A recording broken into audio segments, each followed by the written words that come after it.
आज वेदर बहुत अच्छा है और आप देख रहे हैं सनशाइन है। मैंने सोचा कि आज की वीडियो यहाँ से स्टार्ट करते हैं। आज जो वीडियो है वो है कि यूके की यूनिवर्सिटीज़ में आप किस तरह अप्लाई कर सकते हैं एज आ बैचलर स्टूडेंट्स और मास्टर स्टूडेंट्स। किसी भी कंसल्टेंट के पास जाने की ज़रूरत नहीं है। का अभी जो सबसे बड़ा फ़ायदा ये है कि यूके जो है आपकी बैचलर डिग्री और मास्टर डिग्री के लिए जो लोग यहाँ स्टूडेंट्स आ रहे हैं उनको 2 साल का पोस्ट स्टडी वर्क वीज़ा दे रहा है। हेलो एवरीवन, अस्सलाम वालेकुम। मेरा नाम फैसल फ़ारूक है। I am from Pakistan. मैं स्टूडेंट वीज़ा पे यूके आया था 2021 में। तो मैंने सोचा कि आप लोगों को अपनी जर्नी और स्ट्रगल के हवाले से गाइड किया जाए, क्योंकि पाकिस्तान में लोग ख़ुद अप्लाई नहीं करते और कंसल्टेंट के पीछे भागते रहते हैं और कंसल्टेंट उनको जो जैसा कहते हैं वो उस चीज़ को फॉलो करते रहते हैं। तो ये चीज़ मैंने भी पाकिस्तान में बहुत फेस की है। उसके बाद मैंने ख़ुद अप्लाई किया यूके और मैं फिर अपने मास्टर्स के लिए यूके में आया।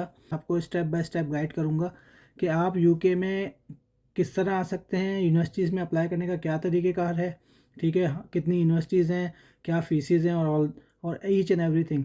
और मैं इस तरह की वीडियोस के बाद आप इस काबिल हो जाएंगे कि आप ख़ुद ब खुद घर बैठे यूके की किसी भी यूनिवर्सिटी में अप्लाई कर सकें। आपको किसी भी किस्म की कोई हेल्प की ज़रूरत नहीं रहेगी। पहला स्टेप होगा कि मैं वीडियो में आपको यूके की यूनिवर्सिटीज़ में किस तरह अप्लाई करना है वो डिफ़ाइन करूँगा, और फिर आने वाली वीडियोज़ में मैं ये डिफ़ाइन करूँगा कि जब आपके पास यूनिवर्सिटी का ऑफ़र लेटर आ जाए तो फिर आपको यूके में वीज़ा कैसे अप्लाई करना है, उसके क्या प्रोसेस है, वो भी मैं आपको बहुत आसान करके डिफ़ाइन करूँगा ताकि आप खुद अप्लाई कर सकें और किसी भी किस्म का कोई भी आपको प्रॉब्लम ना आए। 2012 से मैं पाकिस्तान से बाहर निकलने की कोशिश कर रहा था और मैंने कनाडा की इमिग्रेशन के लिए फ़ाइल की। मैंने 2012 में आइल्स देना स्टार्ट किया और 2018 तक मैं कनाडा की इमिग्रेशन के लिए लगा रहा, लेकिन मेरा वो इमिग्रेशन ना हो पाई। और फिर वहाँ पे आपको पता है वहाँ का एक एक्सप्रेस एंट्री सिस्टम होता है जिसके ऊपर पॉइंट बेस्ड सिस्टम है। तो वो बड़ा डिफ़िकल्ट सिस्टम है। उसके अंदर आपको पॉइंट स्कोरिंग करनी होती है और एज के भी पॉइंट्स होते हैं उसमें। तो खैर मैं उसमें नहीं कर पाया। उसके बाद मैंने स्वीडन, जर्मनी की भी बहुत ज़्यादा रिसर्च की कि किस तरह वहाँ जाया जा सकता है, कि आने वाली वीडियोज़ में मैं वो भी डिफ़ाइन करूँगा, आपको बताऊँगा कि जर्मनी आप कैसे अप्लाई कर सकते हैं और स्वीडन की भी क्या प्रोसीजर है। और लेकिन 2021 में फिर मैंने यूके का अप्लाई किया और मैं यूके आ गया अल्हम्दुलिल्लाह। तो अब मैं आप लोगों को बताता हूँ कि किस तरह आप यूके की यूनिवर्सिटीज़ में अप्लाई कर सकते हैं। अच्छा जी, यूके में अगर आपको अप्लाई करना है, whether you are applying for the masters degree और बैचलर डिग्री, तो यूके में मोर और लेस 160 यूनिवर्सिटीज़ हैं फॉर इंटरनेशनल स्टूडेंट्स, यहाँ पे आप अप्लाई कर सकते हैं। और यूके की यूनिवर्सिटीज़ में अप्लाई करने का सबसे बड़ा फ़ायदा ये है कि यूके आपको एप्लीकेशन प्रोसेसिंग फ़ीस नहीं लेता है। मेजॉरिटी ऑफ़ यूनिवर्सिटीज़ में अप्लाई करना बिल्कुल फ्री है। और कुछ यूनिवर्सिटीज़ हैं जो बड़ी यूनिवर्सिटीज़ आती हैं, जैसे कि कैम्ब्रिज है, आपका लंदन स्कूल ऑफ इकनॉमिक्स है। इस तरह की बड़ी यूनिवर्सिटीज़ हैं, वो उनकी थोड़ी बहुत फ़ीस है। बाकी किसी यूनिवर्सिटी में अप्लाई करने की एप्लीकेशन आपने फ़िल आउट करने की कोई फ़ीस नहीं है। तो सबसे पहले आपने ये करना है कि आपने अपनी जो बैचलर डिग्री है या फिर आपका जो एरिया ऑफ इंटरेस्ट है जिसमें आप मास्टर्स करना चाहते हैं, उसमें आप अपना कोर्स सर्च करें। यूनिवर्सिटी सर्च करें पहले गूगल पे जाके डिफरेंट यूनिवर्सिटीज़, और फिर उन यूनिवर्सिटीज़ के प्रोग्राम सर्च करें। ठीक है, जब आपने ये सर्च कर लेंगे, आपने सेलेक्ट कर लिया कि ये 3 से 4 यूनिवर्सिटीज़ के प्रोग्राम हैं जहाँ पे मुझे अप्लाई करना है, तो उसके बाद आपने क्या करना है कि आपने अपनी डॉक्यूमेंटेशन इन हैंड रखनी है, ताकि जब आप एप्लीकेशन यूनिवर्सिटीज़ में फ़िल आउट करें तो आपके पास सारी चीज़ें इन हैंड हो।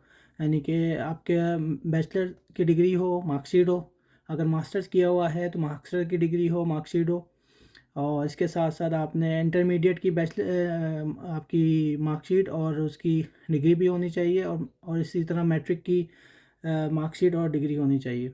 ये तो आपकी जो है क्वालिफ़िकेशन के डॉक्यूमेंटेशन हो गई। इसके साथ साथ आपका वैलिड पासपोर्ट होना चाहिए, ठीक है, और एनआईसी भी होना चाहिए। ये सारे डॉक्यूमेंट्स आपके इन हैंड होने चाहिए, हार्ड कॉपी में भी। और फिर और इसके साथ साथ आप इसका स्कैन एक सेट भी बना के सिस्टम में सेव करके रखें, ताकि जब भी आपको अटैच करना हो ये डॉक्यूमेंट एप्लीकेशन में जाके किसी भी यूनिवर्सिटी में, तो आप फ़ौरन कर सकें। एक इंपॉर्टेंट डॉक्यूमेंट जो मेंशन करना मैं भूल गया, वो उसे कहते हैं statement of purpose. Statement of purpose वो डॉक्यूमेंट होता है कि आप यूके की यूनिवर्सिटी को ये बताते हैं कि मैं इस प्रोग्राम में, इस यूनिवर्सिटी में मास्टर्स या बैचलर करने के लिए क्यों इंटरेस्टेड हूँ। उसमें आप ये डिफ़ाइन करते हैं कि आपका अभी तक का क्या एक्सपीरियंस रहा है, आपकी क्वालिफ़िकेशन क्या है, और आप ये प्रोग्राम आपके लिए किस तरह फ़ायदेमंद हो सकता है यूके आके पढ़ने के लिए, और यही प्रोग्राम आपके मुल्क में ऑफ़र हो रहा है कि नहीं हो रहा है। इस तरह की चीज़ें आप लिख सकते हैं, उसमें डिफ़ाइन करते हैं। अगर आपको स्टेटमेंट पर्पस लिखने में कोई प्रॉब्लम है तो आप मुझे ईमेल कर सकते हैं। मैं अपना ईमेल एड्रेस यहाँ पे मेंशन कर दूँगा, ताकि मैं आपको गाइड कर सकूं कि स्टेटमेंट पर्पस में क्या क्या चीज़ें होनी चाहिए और एक अच्छा स्टेटमेंट पर्पस क्या होता है। जब आप ये सारे डॉक्यूमेंट्स आपके हाथ में होंगे तो फिर आप यूके की यूनिवर्सिटीज़ में आप अप्लाई, जितने भी आप जैसे 4 to 5 प्रोग्राम्स आपने शॉर्टलिस्ट कर लिए, फिर आप उसमें अप्लाई कर देंगे। जब आप अप्लाई कर देंगे तो यूके की यूनिवर्सिटीज़ की सबसे अच्छी चीज़ ये है कि वो आपकी डॉक्यूमेंटेशन को देखते हुए, आपके ग्रेड्स को देखते हुए आपको एक कंडीशनल ऑफर लेटर इशू कर देगा। अच्छा, इसमें एक बात आपने ज़रूर नोट करनी है कि इनिशियली अगर आपके पास आइल्स का टेस्ट मौजूद नहीं है तो कोई बात नहीं, आप डायरेक्टली अप्लाई कर सकते हैं। यूनिवर्सिटी जब आपको कंडीशनल ऑफ़र लेटर देगी तो उसके अंदर वो मेंशन करेगी कि उसको अगर आइल्स रिक्वायर्ड है तो उस आइल्स का क्या स्कोर होना चाहिए, और अगर कोई और डॉक्यूमेंट रिक्वायर्ड है तो वो उसकी क्या रिक्वायरमेंट है। यानी कि अगर कोई एक डॉक्यूमेंट कहलाता है ATAS। ये डॉक्यूमेंट वो होता है कि जो जिसने engineering, science, research and technology में कोई ऐसी फील्ड में काम किया हुआ है या पढ़ाई की हुई है, उसके लिए उसको ATS सर्टिफिकेट लेना होता है यूके की एक अथॉरिटी से। उसकी भी एक अलग से मैं वीडियो बना दूंगा कि वो किस तरह अप्लाई करते हैं और वो सर्टिफिकेट किन किन लोगों के लिए ज़रूरी होता है। इनिशियली आप अप्लाई कर सकते हैं यूनिवर्सिटी में। यूनिवर्सिटी जब आपको कंडीशनल ऑफर लेटर देगी उसके अंदर मेंशन करेगी अगर उसको रिक्वायर्ड होगा ATS। अगर मेंशन नहीं है तो आप जस्ट आइल्स, वो जो रिक्वायर्ड है वो आइल्स की कंडीशन होगी, बस वो आपको आइल्स चाहिए होगा। जब आप अपना आइल्स का स्कोर एक्वायर कर लेंगे, जब आपको आइल्स देना होगा। अच्छा, आइल्स जो हैं दो टाइप के आइल्स होते हैं, एक होता है एकेडमिक आइल्स और एक होता है जनरल ट्रेनिंग आइल्स। तो मोस्टली जो स्टूडेंट वीज़ा के लिए जो रिक्वायर्ड होता है यूनिवर्सिटीज़ को, उसे कहते हैं एकेडमिक आइल्स। ठीक है, तो वो नॉर्मली वही आइल्स आपको रिक्वायर्ड होगा।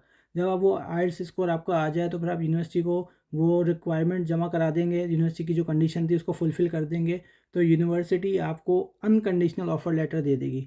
अनकंडीशनल ये होगा कि आपको एक ऑफ़र, कंप्लीट ऑफ़र आ जाएगी, उसमें कोई कंडीशन नहीं होगी क्योंकि आपने ऑलरेडी आइल्स का स्कोर सबमिट करवा दिया था as per conditional offer letter. और यूनिवर्सिटी ये बताएगी कि आपको इनिशियली कितना अमाउंट पे करना है, टोटल फ़ीस कितनी है प्रोग्राम की, और अगर आपको कोई स्कॉलरशिप मिल रही है तो वो कितनी मिल रही है। तो हम यहाँ तक पहुँच गए कि यूनिवर्सिटी ने आपको अनकंडीशनल ऑफ़र लेटर ऑफ़र कर दिया है। अच्छा, उस अनकंडीशनल ऑफ़र लेटर के अंदर यूनिवर्सिटी ये भी मेंशन करेगी कि आपको इनिशियली कितनी पेमेंट देनी है as a fee to get the CAS letter. CAS letter क्या होता है? कैश लेटर है confirmation of acceptance of for studies. Normally अगर आप मास्टर्स के लिए आ रहे हैं तो यूके की यूनिवर्सिटी की जो फ़ीस है वो 10,000 पाउंड से लेके 15,000 पाउंड के दरमियान मास्टर्स की फ़ीस है, डिपेंड अपॉन द यूनिवर्सिटी। और अगर कोई आप स्कॉलरशिप एक्वायर कर लेते हैं, स्कॉलरशिप यूनिवर्सिटी डायरेक्टली आपके ग्रेड्स को देखते हुए दे देती है, तो आपको 2-2,500 पाउंड का उसमें आपको बेनिफिट मिल जाता है। तो जब आप को अनकंडीशनल ऑफ़र लेटर आ जाएगा आपके हाथ में, तो उसके अंदर लिखा होगा इनिशियली कि नॉर्मली तमाम यूनिवर्सिटियाँ 5,000 पाउंड इनिशियल पेमेंट रिक्वायर करती हैं कि आप वो दें, ताकि जब आप 5,000 पाउंड पेमेंट करेंगे तो फिर यूनिवर्सिटी आपको कैश लेटर देगी। कैश एक बहुत ही इंपॉर्टेंट डॉक्यूमेंट होता है, वो आपके वीज़ा प्रोसेसिंग के लिए बहुत ही इंपॉर्टेंट होता है। और एलिजिबिलिटी समझ लें, इसके बगैर आपको स्टूडेंट वीज़ा आप अप्लाई कर ही नहीं सकते, क्योंकि कैश लेटर का मतलब ये है कि यूनिवर्सिटी ने आपको एडमिशन दे दिया है, और यूनिवर्सिटी यहाँ पे एक स्पॉन्सर की हैसियत रखती है जब वो किसी को एडमिशन देती है। वो कैश लेटर लेके आप जो है, फिर आपका नेक्स्ट स्टेप होता है कि आप अपने डॉक्यूमेंटेशन सारी अरेंज करें और फिर यूके का स्टूडेंट वीज़ा अप्लाई करें विद कैश लेटर। एक चीज़ मेक श्योर कर लें कि कैश लेटर के बगैर आप यूके का स्टूडेंट वीज़ा अप्लाई नहीं कर सकते जब तक आपका कैश लेटर आपके हाथ में ना आ जाए। दूसरी चीज़ ये है कि शुरू इनिशियली आपको सिर्फ 5,000 पाउंड पेमेंट करनी होती है कैश लेटर के लिए। जब आप पेमेंट कर देते हैं तो बकाया जो फ़ीस है आपकी, वो आप यूके आके पेमेंट करते हैं। एज़ पर यूनिवर्सिटी आपको बताती है कि 4 मंथ्स के बाद आपको इतने पेमेंट करने हैं, अगले 4 मंथ्स के बाद इतने करने हैं। मतलब इंस्टॉलमेंट में होते हैं वो आपको सारे के। जैसे अगर आपकी फ़ीस 15,000 पाउंड थी और आपने 5,000 पे कर दिए, तो बकाया आपके 10,000 पाउंड रह गए। तो यूनिवर्सिटी ये नहीं कहेगी कि आप आते ही 2 महीने के बाद बकाया 10,000 पाउंड दे दें।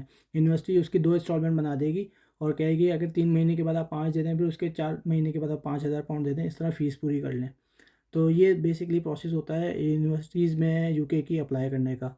सिंपल प्रोसेस है। और इसके बाद भी अगर आपका कोई सवाल है तो आप मुझसे पूछ सकते हैं। ये मेरा यूट्यूब चैनल है, इसको शेयर करें, सब्सक्राइब करें, लाइक करें, कमेंट करें, और कोई भी आपके क्वेश्चन है वो कमेंट बॉक्स में पूछें। अगली वीडियो के लिए इंतज़ार करें। इंशाल्लाह नेक्स्ट वीडियो में आपसे फिर मुलाकात होगी, जिसमें मैं आपको एक्सप्लेन करूँगा कि यूके का स्टूडेंट वीज़ा कैसे अप्लाई करते हैं। Thank you. अस्सलाम वालेकुम।